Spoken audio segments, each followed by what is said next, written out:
ஆச்சி பாதாம் ட்ரிங்க். ஆச்சி பாதாம் ட்ரிங்க் ஒன்னு வாங்குனா ஒன்னு ஃப்ரீ. சம்மர் ஹாலிடேஸ் வந்தாச்சு, நம்ம ஜிடி ஹாலிடேஸும் வந்தாச்சு. GT holidays, south India's #1 travel brand.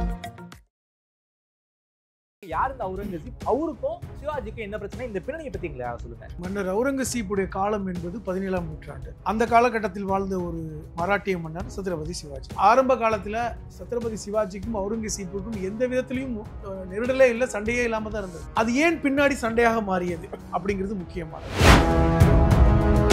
இந்த வரலாற்றை எழுதியவர்கள் பாத்தீங்கன்னா 2 பேர் தான் எழுதியிருக்காங்க. ஒன்று பார்ப்பனிய சமூகத்தை சார்ந்தவர்கள், இன்னொன்று ஆங்கிலேயர். காரணம் 2 பேர் தான் படிச்சவங்க, மற்ற சமூகங்கள்ல பெரிய படிப்பு கிடையாது. அப்ப அந்த வரலாற்றை பதிவு செய்த இந்த 2 பேருமே ஏதோ ஒரு காரணத்திற்காக சரியா எழுதினார்களா, இல்லை இவர் மேல் உள்ள கோபத்தில் எழுதினார்களா என்கிற அந்த மீளாய்வு தொடர்ச்சியாக இருக்குது. மகாராஷ்டிரால மிகப்பெரிய ஒரு வரலாற்று ஆசிரியர் அந்த கோவிந்த் பன்சாரே சுட்டுக் கொல்லப்பட்டார். அவர் ஹூவா சிவாஜி அப்படிங்கிற ஒரு புத்தகம் எழுதினார். அதுல முக்கியமா சொல்லப்பட்டது, சத்ரபதி சிவாஜி அவர்கள் ஒரு சத்திரியர் அல்ல. அவுரங்கசீப்புக்கும் ஷாஜஹானுக்குமே பிரச்சனை இருந்தது. இவ்வளவு செலவு பண்ணி தாஜ்மஹாலை கட்ட வேண்டிய அவசியம் இல்ல. 18-20 வருஷம் இவ்வளவு உழைப்பு, இவ்வளவு பணம், இவ்வளவு பெரிய காசை போய் ஒரு கல்லறைக்கு செலவழிக்கணுமா? இந்த கேள்வி அவுரங்கசீப்புக்கு இருந்தது. இதுதான் அவங்களுக்கு பிரச்சனை. இப்ப அவுரங்கசீப்புக்கு சிவாஜிக்கு என்ன பிரச்சனை? அவுரங்கசீப் காலத்துல நிறைய வெளிநாட்டு கப்பல்கள் சூரத்துக்கு வரும். உங்களுக்கு ரோமாபுரியிலிருந்து வரும், ஐரோப்பிய நாடுகளிலிருந்து வரும். இதன் மூலமாக ஒரு பெரிய வணிகம் நடந்துச்சு. அதுல போய் ஒரு கொள்ளையடிச்சதுனால ஏற்பட்ட பிரச்சனை தான் அவுரங்கசீப்புக்கும் சிவாஜிக்குமே பிரச்சனை ஆரம்பிச்சு. இன்னும் சொல்ல போனா, நீங்க தமிழ்நாட்டை எடுத்துக்கிட்டீங்கன்னா சேர சோழ பாண்டியர்கள் இருந்தாங்க, எல்லோரும் தமிழர்கள் தான், பல்லவர்கள் தமிழர்கள் தான். அவர்களுக்குள்ள எப்படி யுத்தம் நடந்தது? அவர்களும் கோயிலை கொள்ளையடிச்சாங்க. ஏன் கோயிலை கொள்ளையடிச்சாங்க? இதெல்லாம் எல்லா இடத்துலயும் சாத்தியம். அதனாலதான் இந்த அரசர்கள் கீழ் எந்த மதம் சார்ந்தும் ராணுவ வீரர்கள் பயணிக்கல. இப்ப ஏன் சார் அவுரங்கசீப்புடைய சமாதி அகற்றுவோம்னு ஒரு கோஷம்? இது முக்கியமான கேள்வி. இப்போ RSS ஆரம்பித்து நூற்றாண்டை நோக்கி இன்னைக்கு போறாங்க. அப்ப இந்த நூற்றாண்டு நடக்கின்ற காலத்துல மகாராஷ்டிராவில் ஒரு பெரிய எழுச்சி ஏற்படும் நினைக்கிறாங்க. ஆதரணையர்களுக்கு அன்பு வணக்கம். இன்று நம்மோடு எழுத்தாளர் திருமிகு புதுமடம் ஹலீம் அவர்கள் இருந்துள்ளார். வணக்கம் ஹலீம் சார். வணக்கம். மகாராஷ்டிராவை பொறுத்த வரைக்கும் அவுரங்கசீப் ஒரு மிகப்பெரிய ஒரு பிரச்சனையாக மாறி இருக்காரு.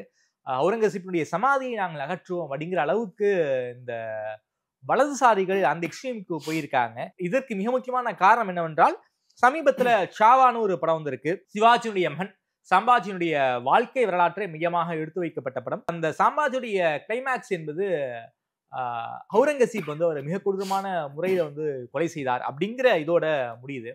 எனக்கு என்ன கேள்வினா, சிவாஜிக்கும் அவுரங்கசீப்புக்கும் ஒரு மிகப்பெரிய ஒரு மோதல் போக்கு இருந்துச்சு. அந்த மோதல் போக்கு என்பது அவருடைய மகன் சம்பாஜி வரைக்கும் வந்திருக்கா?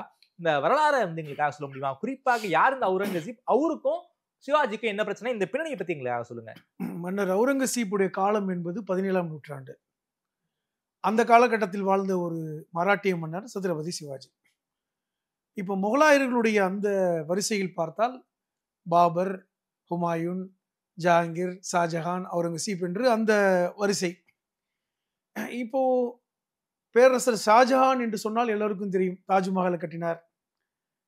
ஷாஜஹான் மும்தாஜுடைய காதல், இதெல்லாம் நம்ம பெருசா நம்ம படிச்சிருக்கோம்.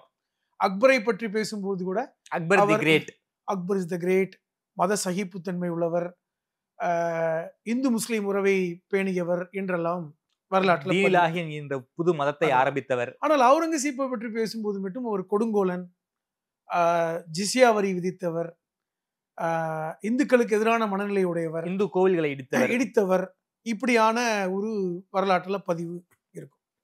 ஆனால் இது உண்மையா, இந்த வரலாற்றுக்கு பின்னே இருக்கின்ற சதி என்ன என்பதை பற்றிலாம் நம்ம யாரும் கவலைப்படுவதில்லை. ஏனென்றால் அந்த வரலாறு எப்படி பதிவு செய்யப்பட்டிருக்கிறதோ அதையே நம்ம படிச்சிருக்கோம். ஆனால் சமீப காலமாக இந்த வரலாற்றை மீளாய்வு செய்பவர்கள், இப்போ ஜவஹர்லால் நேரு பல்கலைக்கழகத்துல வரலாற்று பேராசிரியராக இன்னைக்கும் புகழ்பெற்று இருக்கின்ற ரொமிலா தப்பார் போன்றவர்கள் எல்லாம் அதை மீளாய்வு செய்கிறார்கள். காரணம், இந்த வரலாற்றை எழுதியவர்கள் பாத்தீங்கன்னா 2 பேர் தான் எழுதியிருக்காங்க. ஒன்று அந்த வரலாற்றை எழுதிய பெரும்பாலானவர்கள் பார்ப்பனிய சமூகத்தை சார்ந்தவர்கள், இன்னொன்று ஆங்கிலேயர்கள். காரணம் 2 பேர் தான் படிச்சவங்க, மற்ற சமூகங்கள்ல பெரிய படிப்பு கிடையாது. அப்ப அந்த வரலாற்றை பதிவு செய்த இந்த 2 பேருமே ஏதோ ஒரு காரணத்திற்காக சரியா எழுதினார்களா இல்லை இவர் மேல் உள்ள கோபத்தில் எழுதினார்களா என்கிற அந்த மீளாய்வு தொடர்ச்சியாக இருக்குது. அதை வைத்து இன்னைக்கு அது சரி தப்புங்கிற வாதங்கள் எல்லாம் போயிட்டு இருக்கு. இப்ப அவுரங்கசீப்புக்கும் சிவாஜிக்கும் என்ன பிரச்சனை, எது முக்கியமா பார்க்கணும். சத்ரபதி சிவாஜி அவுரங்கசீப் காலத்தில் பாத்தீங்கன்னா அவுரங்கசீப் மன்னராவதற்கு முன்பே மன்னரானவர். சொல்ல போனா அவர் சத்ரபதி சிவாஜி மன்னராகும் பொழுது அவுரங்கசீப் இளவரசராகத்தான் இருந்தார். ஷாஜஹானுடைய காலத்திலே சிவாஜி அவர்கள் மன்னராகிவிட்டார். இது ஒன்று முக்கியமானது. இரண்டாவது, ஆரம்ப காலத்துல சத்ரபதி சிவாஜிக்கும் அவுரங்கசீப்புக்கும் எந்த விதத்திலையும் நெருடலே இல்லை, சண்டையே இல்லாம தான் இருந்தது. சரி, அது ஏன் பின்னாடி சண்டையாக மாறியது அப்படிங்கிறது முக்கியமானது. இப்ப சத்ரபதி சிவாஜியை பற்றி கடந்த இப்ப நிகழ்காலத்தில் எழுதப்பட்ட பல்வேறு கட்டுரைகள், மகாராஷ்டிரால மிகப்பெரிய ஒரு வரலாற்று ஆசிரியர் அந்த கோவிந்த் பன்சாரே சுட்டுக் கொல்லப்பட்டார். அவர் ஹூவா சிவாஜி, சிவாஜி என்பவர் யார் அப்படிங்கிற ஒரு புத்தகம் எழுதினார். சத்ரபதி சிவாஜியை வைத்து ஒரு மிகப்பெரிய அரசியல் கட்டமைக்கப்பட்டிருக்கின்ற காலத்துல சிவாஜி யார் என்ற புத்தகம் பெரும் பரபரப்பை ஒரு சின்ன புத்தகம், அது சின்ன புத்தகம். ஆனால் அதில் புதைந்திருக்கின்ற உண்மைகள் பெரிய அளவுல சுட்டதன் காரணமாக அவர் சுடப்பட்டார். அதுல முக்கியமா சொல்லப்பட்டது, சத்ரபதி சிவாஜி அவர்கள் ஒரு சத்திரியர் அல்ல, அவர் ஒரு விவசாயி. காரணம், மகாராஷ்டிரால ஆட்சி செய்தவர்கள் பேஷ்வாக்கள்.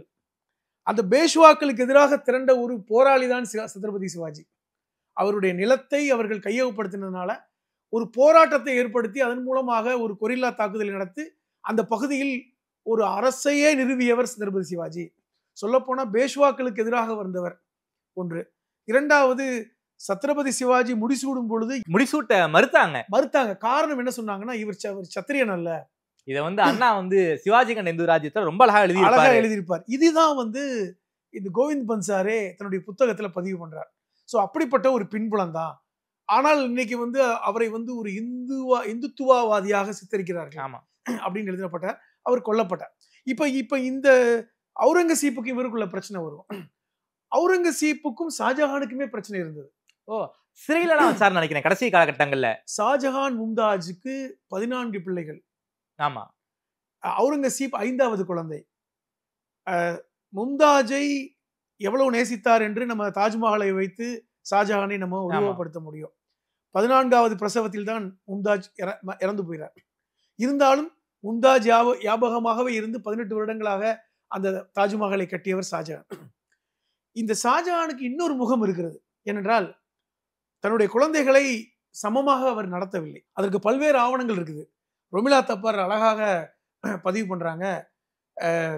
ஷாஜஹானுக்கு இருக்கின்ற பிள்ளைகளுக்கு வருடா வருடம் பேட்டா கொடுப்பாங்க. ஓகே, அந்த செலவு கொடுப்பாங்க. அவருடைய மூத்த மகன் தாராவிற்கு 1000 ரூபாய் கொடுத்தால் அவுரங்கசீப்புக்கு 500 ரூபாய் தான் கொடுக்கப்பட்டது. அந்த அளவுக்கு பார்ஷியாலிட்டி ஒன்று. இரண்டாவது, குணநலன்களில் ஷாஜஹானும் அவுரங்கசீப் ஒத்து போகல. ஷாஜஹான் ஒரு மதிப்பிரியர், கவிஞர், ஓவியர், ஆடல் பாடல்களை ரசிக்கக்கூடியவர், ராஜபோகமாக வாழ்ந்தவர், போதைப் பொருளை பயன்படுத்தினார். பொதுவாக மன்னர்கள் காலத்தில் எல்லா மன்னர்களும் பயன்படுத்தினாங்க, அபின், ஓபியம். ஆனால் அவுரங்கசீப் இது எதுவும் பயன்படுத்தல. அவுரங்கசீப் எளிமையாக இருக்குன்னு நினைத்தார். 5 வேளை தொழக்கூடியவராக இருந்தார்.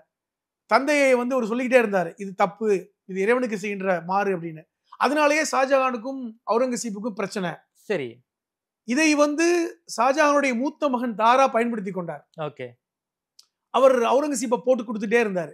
ஏன்னா அவருக்கு தெரியும் அடுத்த இளவரசர் அரசராவதற்கு போட்டியாளர் அவுரங்கசீப் தான் என்று தாராவுக்கு தெரியும். சரி, அப்ப ஷாஜஹான் தாராவைத்தான் வாரிசு என்று அறிவிக்கிறார். அதே நேரத்தில் அவுரங்கசீப்பை பக்கத்துல வச்சுக்கவே இல்லை. அந்த நாடு ஷாஜஹான் காலத்துல பெருசுபடுத்தப்படுகிறது. இப்ப பாபர் காலத்துல டெல்லி பகுதி மட்டும்தான் ஆட்சி. அக்பர் காலத்துல வர்றாங்க. இன்னும் சொல்ல போனா அக்பர் ராஜபுத்திரரோடு திருமண உறவு ஏற்படுத்துறார். மான்சிங் என்கின்ற ஒரு பேரரசன், அவர் தான் அக்பருடைய மச்சான். மான்சிங்குடைய சகோதரியை திருமணம் முடிக்கிறார், ஜோதா. அதை ஜோதான் கூட படம் எடுத்தார்கள். அப்ப அந்த ராஜபுத்திர முஸ்லீம் உறவை பலப்படுத்தியவர் அக்பர். அப்படியே வந்ததுனால உங்களுக்கு மேவார் போன்ற பகுதிகள் எல்லாம் பரவலாக ராஜஸ்தான் பரவி கொண்டிருக்கிறது. அது ஷாஜஹான் காலத்துல ஹைதராபாத் வரைக்குமே வந்துருச்சு. கிட்டத்தட்ட கர்நாடகா ஆந்திரா பகுதியில் வரையும் ஒரு முகலாயருடைய பேரரசு. தமிழ்நாடு நீங்களாக, ஆனால் தமிழ்நாட்டிலும் கூட அவர்களுடைய செல்வாக்கு இருந்ததாக சொல்லுகிறாங்க.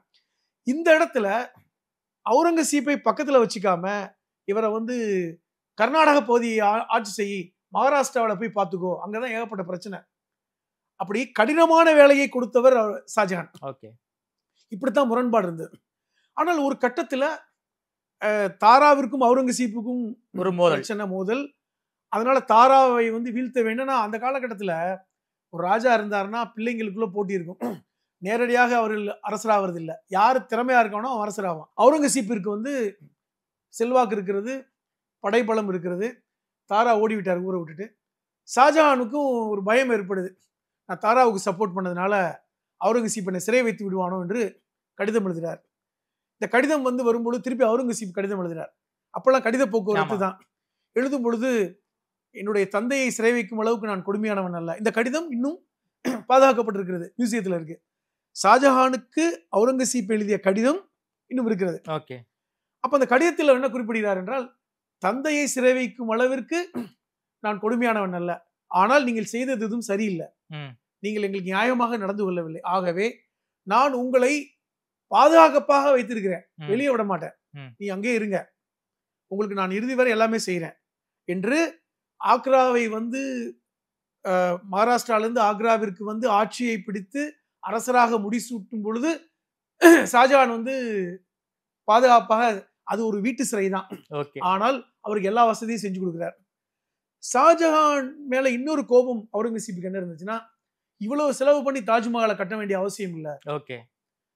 18-20 வருஷம் இவ்வளவு உழைப்பு, இவ்வளவு பணம், இவ்வளவு பெரிய காசை போய் ஒரு கல்லறைக்கு செலவழிக்கணுமா? இந்த கேள்வி அவுரங்கசீப்புக்கு இருந்தது. இதுதான் உங்களுக்கு பிரச்சனை. சரி, இல்ல என்னுடைய மனைவிக்காக நான் அதை செய்வேன் அப்படின்னு செஞ்சவர் ஷாஜஹான். சரி, இப்ப என்ன அவருக்கு ஒரு வேண்டுகோள் விடுகிறார், எனக்கு நான் சாப்பிடுகின்ற உணவு கொடு, என்னுடைய தேவைகளை கொடுத்துரு, நான் தினமும் மாலையில் போய் அந்த உப்பரிகையில் நின்று கொண்டு மும்தாஜ் அடக்கப்பட்ட கல்லறையை பார்க்க வேண்டும், தாஜ்மஹாலை பார்க்க வேண்டும். இதற்கு பர்மிஷன் கொடுக்கிறார் அவுரங்கசீப்.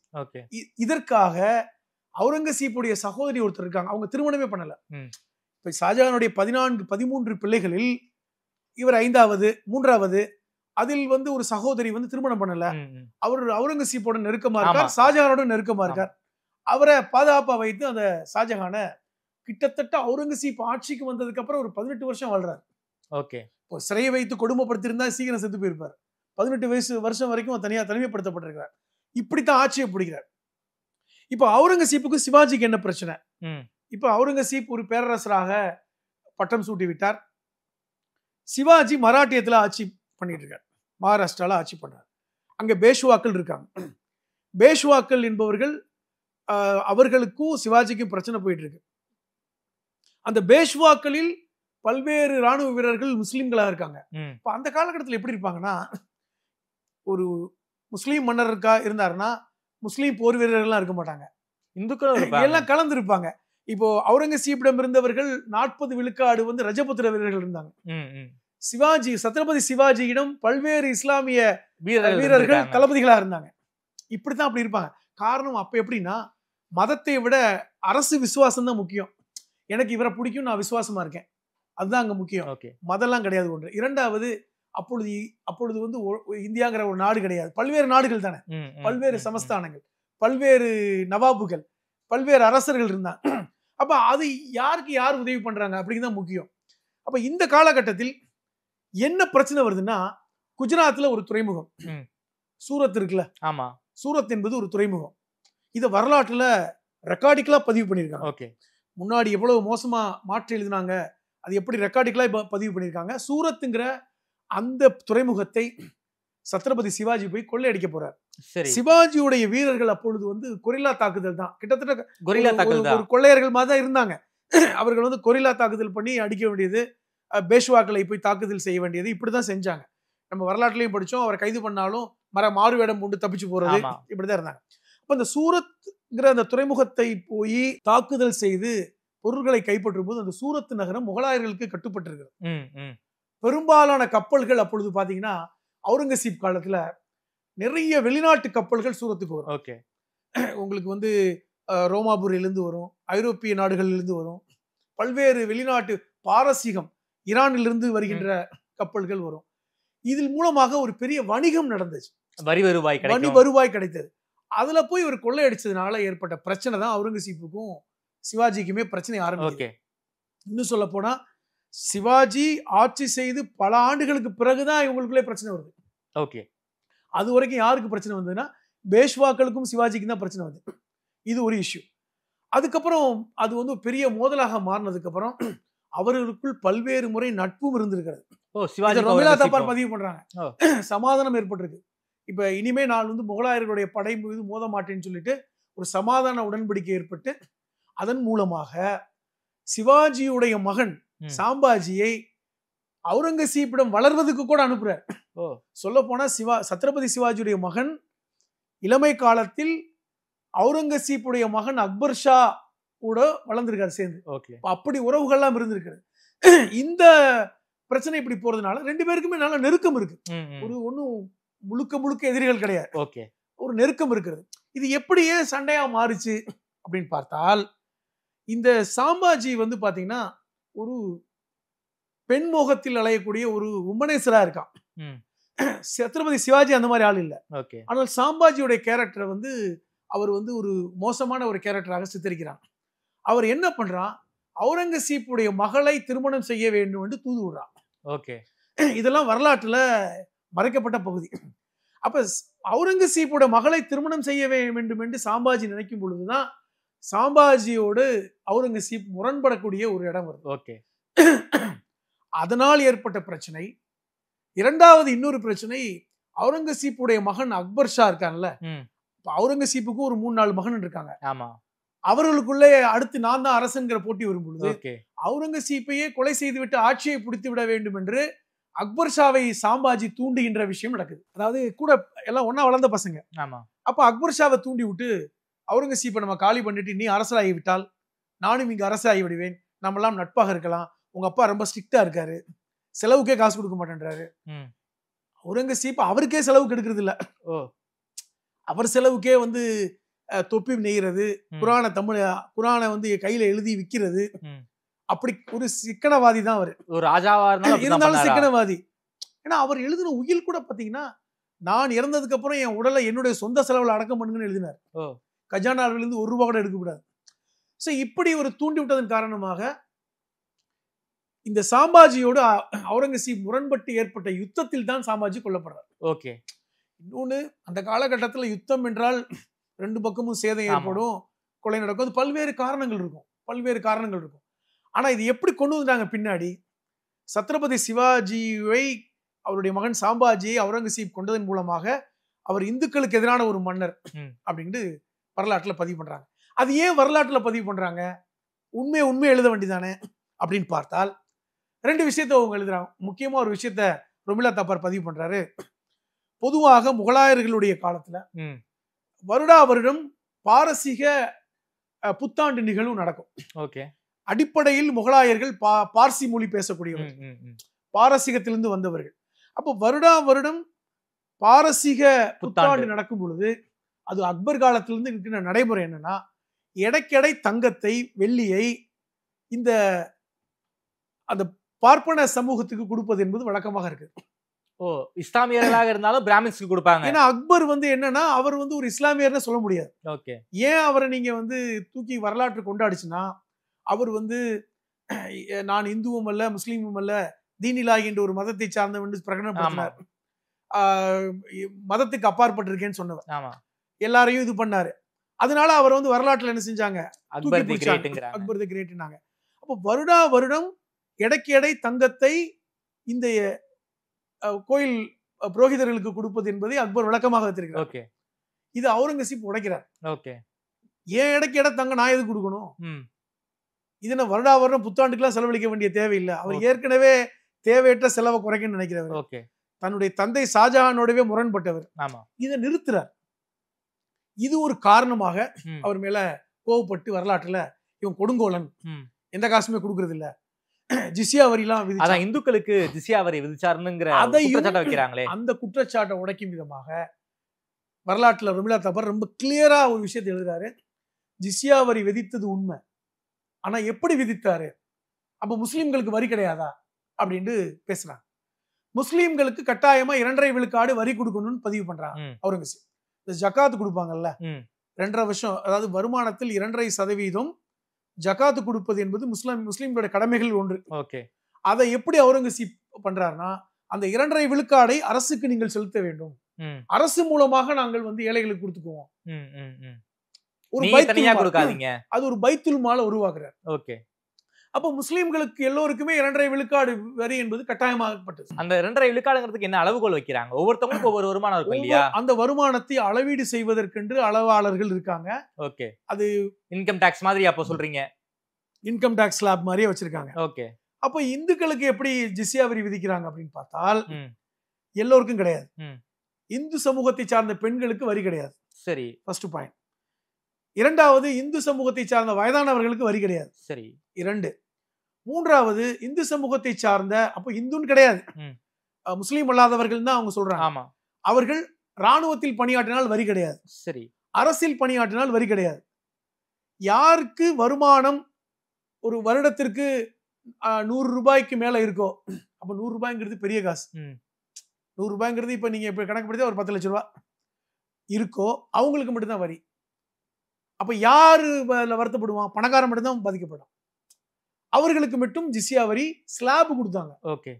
அதாவது 100 ரூபாயில இருந்து 200 ரூபாய்க்குனா ஒரு ஸ்லாப், 200 ரூபாயில இருந்து 300 ரூபாய்னா ஒரு ஸ்லாப். அதே போன்று ஒருவர் சொத்து வச்சிருக்காரு, இறந்து போயிட்டாருன்னா அவருக்கு வரி கிடையாது, வாரிசு இல்லைன்னா வரி கிடையாது. இப்ப இப்படித்தான் அது வரையறுக்கப்பட்டிருக்கு. இது அழகாக துர்மிளா தப்பார் பதிவு பண்றாங்க. ஆனா ஒட்டுமொத்தமாக அவரை பற்றி என்ன எழுத பண்ணிட்டாங்க? முஸ்லீம் இல்லாத எல்லாருக்கும் வரி போட்டாரு, இந்து கோவில்களை இடிச்சாரு. ஆனா அதாவது உண்மை இல்லை அப்படிங்கறத எழுதுறாங்க. இப்ப இங்க என்ன பிரச்சனை வருது? சிவாஜியுடைய மகன் சாம்பாஜி இதுல முரண்பட்டதுனால பிரச்சனை வருது. சிவாஜி வந்து அந்த துறைமுகத்தை தாக்குனதுனால அவளுக்கு ஏற்பட்ட பிரச்சனை. ஆனால் இறுதி வரை சத்ரபதி சிவாஜியை அவுரங்கசீப் பெரிதும் மதித்தார் என்று பதிவு பண்றாங்க. சிவாஜியுடைய வீரத்தை பெரிதும் மதித்தார்னு பதிவு பண்றாங்க. அவருடைய ராஜ்யம் வந்து சிறப்பாக இருக்குங்கிற கருத்தை பதிவு பண்ணியிருக்காரு. அப்ப அவர்களுக்குள் முரணும் உடன்பட்டுங்கிற கருத்துக்கள் இருக்கு. இல்லைன்னா உங்களுக்கு வந்து அது இவ்வளவு நாளா வந்து அந்த உறவு நீடிக்காது. அப்ப இப்படித்தான் உறவு இருந்திருக்கிறது ஒன்று. இரண்டாவது முக்கியமானது, அவர் இறந்ததுக்கு அப்புறம் அவருடைய உடலை அடக்கம் செய்தது சத்ரபதி சிவாஜியுடைய நிலப்பரப்புல, மகாராஷ்டிரால நாக்பூர்ல, அந்த பகுதியில ஒரு உயில் ஒன்று எழுதுறார். என்ன உயில் எழுதுறாருன்னா, இதுவரை வந்து முகலாயர்களுடைய கல்லறைகள் எல்லாம் வந்து பெரும் பெரும் பணம் செலவழிக்கப்படுது, ஏன் கல்லறை அது மாதிரி வேண்டாம், சாதாரண கல்லறை. குறிப்பா ஏன் மகாராஷ்டிராவை தேர்ந்தெடுக்கிறார்னா, அவருடைய குருநாதர் ஒருத்தர், அவரு சூஃபி முஸ்லீம், அவர் ஒரு சித்தர் மாதிரி. அவருடைய அடக்கஸ்தலம் இந்த நாக்பூர்ல இருக்கு. சரி, என்னுடைய உடலையும் அந்த நாக்பூர்ல அடக்கம் பண்ணிடுங்க. என்னுடைய உடல் அடக்கம் படுகின்ற இடத்துல மேல கூரையே வேண்டாம், மேற்கூரை கிடையாது, மேற்கூரையே வேண்டாம். பெரிய தாஜ்மஹால் மாதிரிலாம் கட்டிடாதீங்க. அல்லது வந்து குறைந்தபட்சம் அக்பருடைய கல்லறை அடக்கம் பண்ற ஃபதேபூர் சிக்ரி மாறியும் வேண்டாம். அப்படின்னா ஃபதேபூர் சிக்ரிங்கிற இடத்துல தான் அக்பருடைய கல்லறை இன்னைக்கு டெல்லியில இருக்கு. ஃபதேபூர் சிக்ரிங்கிற அந்த பகுதி ஒரு கிட்டத்தட்ட ஒரு நினைவிடமா இருக்கு. அது வேண்டாம். செங்கோட்டை மாதிரியும் கட்டிடாதீங்க, ஷாஜகான் கட்டிய செங்கோட்டை மாதிரியும் கட்டிடாதீங்க. சாதாரண ஒரு அடையாளம் இருந்தால் சிம்பிளா கட்டிக்கோங்கிறாரு. அதற்கு கூட என்னுடைய பணத்தை எடுத்துக்கங்க, நான் சுயமாக சம்பாரிச்சு வச்சிருக்கேன்ல, அந்த பணத்தில் இருந்து கொடுத்தா போதும். இதுதான் அவருடைய உயில். இந்த உயில் இன்னைக்கு இருக்கு. அந்த உயிலைத்தான் இன்னைக்கு எடுத்து ஆதாரப்பூர்வமாக ரொமிளா தப்பார் எழுதுறாங்க. இப்படிப்பட்ட ஒருத்தர் தான். எதுக்கு சொல்ல வரேன்னா, இந்துக்களை எதிர்த்தார், இந்துக்கள் கோயிலை உடைத்தார் என்கிற அந்த தப்பிதம் வந்து ஏன் கற்பிக்கப்பட்டது அப்படிதான். இன்னொன்னு, அந்த காலகட்டத்தில் இருந்த மன்னர்கள் யாருமே மதம் சார்ந்தெல்லாம் யாரும் பயணிக்கல, அதை புரிஞ்சுக்கணும். நீங்க தமிழ்நாட்டை எடுத்துக்கிட்டீங்கன்னா, சேர சோழ பாண்டியர்கள் இருந்தாங்க, எல்லோரும் தமிழர்கள் தான், பல்லவர்கள் தமிழர்கள் தான். அவர்களுக்குள்ள எப்படி யுத்தம் நடந்தது? இடத்தை பிடிக்கணுங்கிறதுக்காக நடந்துச்சு. அவர்களும் கோயிலை கொள்ளையடிச்சாங்க. ஏன் கோயிலை கொள்ளையடிச்சாங்க? கோயிலுக்கு கீழே தான் நிலவரை இருந்தது. ஒரு அரசனுடைய, ஒரு நாட்டுடைய பொக்கிஷங்கள் கோயிலுக்கு கீழே புதைத்து வைக்கப்பட்டன. அதனாலதான் வந்து இந்த கோயிலை கொள்ளையடிச்சாங்கன்னா விக்கிரகங்களை கொள்ளையடிப்பதில்லை, பொக்கிஷங்களை கொள்ளையடிச்சாங்க. இது அந்த காலகட்டத்தில் நடந்த யுத்தங்களில் சாதாரணமாக நடக்கிற. அதே மாதிரி சகோதர யுத்தம் நடக்கும். எனக்கு அப்புறம் என் பசங்களுக்குள்ள போட்டி நடக்கும். நான் இவரை சொல்லியிருப்பேன் அரசராக, ஏத்துக்க மாட்டாங்க. அவர்களுக்குள் யார் வலிமையானவர்களோ அது நடக்கும். நம்ம எத்தனையோ பாண்டிய மன்னர்களுடைய வரலாற்றை நம்ம பார்க்கிறோம், சோழ மன்னர் வரலாற்றை பார்க்கிறோம். இப்ப இதெல்லாம் எல்லா இடத்துலயும் சாத்தியம். அதனாலதான் இந்த அரசர்கள் கீழ் எந்த மதம் சார்ந்தும் ராணுவ வீரர்கள் பயணிக்கல. சத்ரபதி சிவாஜியுடைய எதிராக இருந்த அந்த பேஷ்வாக்களுடைய படையில் தளபதியாக இருந்தவர் அப்சல் கான். அப்ப பேஷ்வாக்களுக்கும் சித்திரபதி சிவாஜிக்கும் யுத்தம் நடக்கும் பொழுது அப்சல் கானை கூட்டிட்டு ரகசியமாக சிவாஜி கொலை செய்யறாருங்கிற வரலாறும் இருக்கிறது. அந்த புலி நகத்தால கொலை வரலாறும் இருக்கிறது. அப்ப என்ன அர்த்தம்னா, அப்ப பேஷ்வாக்கள் என்பவர்கள் பார்ப்பனிய சமூகத்தை சார்ந்தவர்கள். அங்க ஒரு முஸ்லீம் முக்கிய தளபதியா இருக்கார்.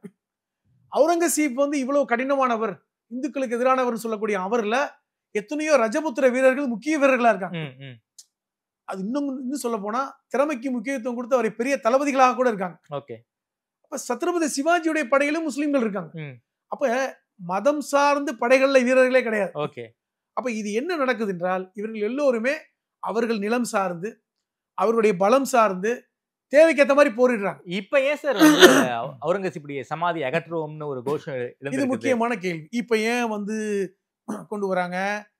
இப்ப மகாராஷ்டிரால நமக்கெல்லாம் தெரியும், நிகழ்காலத்து அரசியலுக்கு வந்தோம்னா 1925ஆம் ஆண்டு RS தோற்றுவிக்கப்பட்டது நாக்பூர்ல. ஆமா.